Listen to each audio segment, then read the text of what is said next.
Let's move on. Let's move on. Let's move on to something else. There's a new superhero movie coming out. The movie studios decided we needed another superhero movie because it's been a couple of weeks since we've had one. And this one it's the Justice League, right? And it's a crossover film, and where they're like mashing together so many different characters, it becomes the movie equivalent of a meatloaf.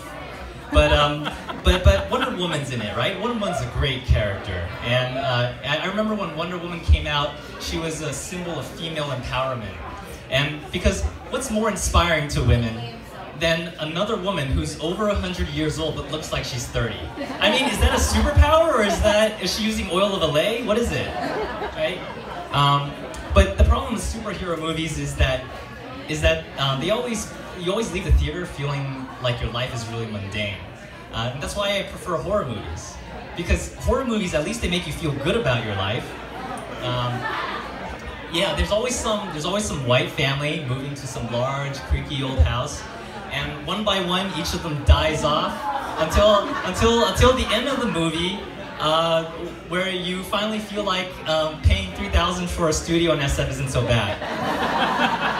Right? The thing about horror movies is the reason why people like me who like horror movies, we like it so much, is because real life can be scary, right?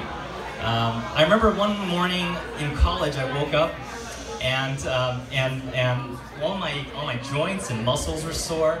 My body hurt like a piano fell on me, just like in Looney Tunes. And I thought at first that maybe I just worked out too hard the night before. But then I remembered that I don't work out. So a few days go by, right? A few days go by, the pain gets a lot worse. The part about working out is still true. Not working out, I mean. And I'm like hunched over. I'm walking to class. I'm sea-walking to class, right? That stands for crippled walking. And my friend says to me, dude, don't be stupid, go see a doctor. So I finally do go see a doctor because now my intelligence is at stake. So I go to the doctor, right? I'm at the doctor's office. I'm explaining to her all the pain that I'm feeling, all the different symptoms that I have.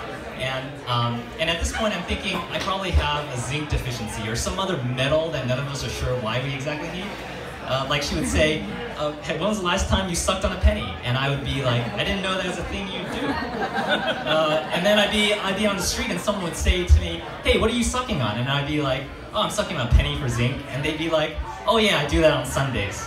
Anyway, as you can imagine, that's not what actually happened.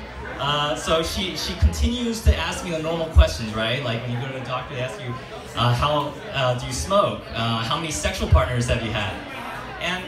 And because all doctors are pervs, right? And I feel like she's kind of being a bully too, because here I am, this scrawny Asian dude. Obviously, I am not sexually active. And she's like asking me stuff like, wait, not even heavy petting?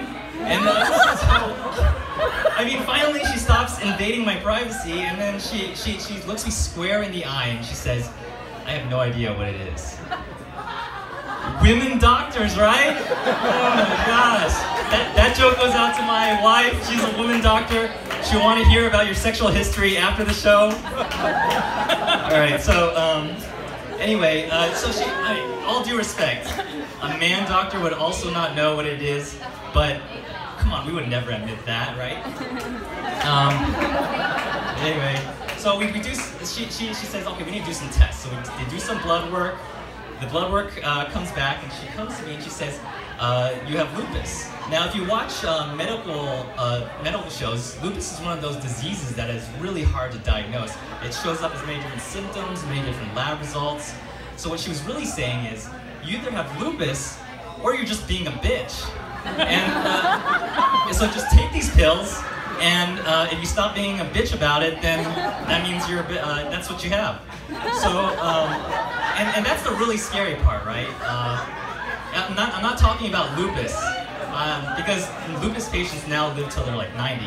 I'm talking about swallowing these massive pills, because I've been doing this for like 10 years, and I still haven't figured it out. Like every 2 weeks, I'm still swallowing a pill, and then my esophagus is like, hey, that's not a burrito. And so now I have to like suppress my gag reflex and like mentally prepare myself to like deep throat these pills. And yeah, and that's scarier than horror movies. All right, thanks guys.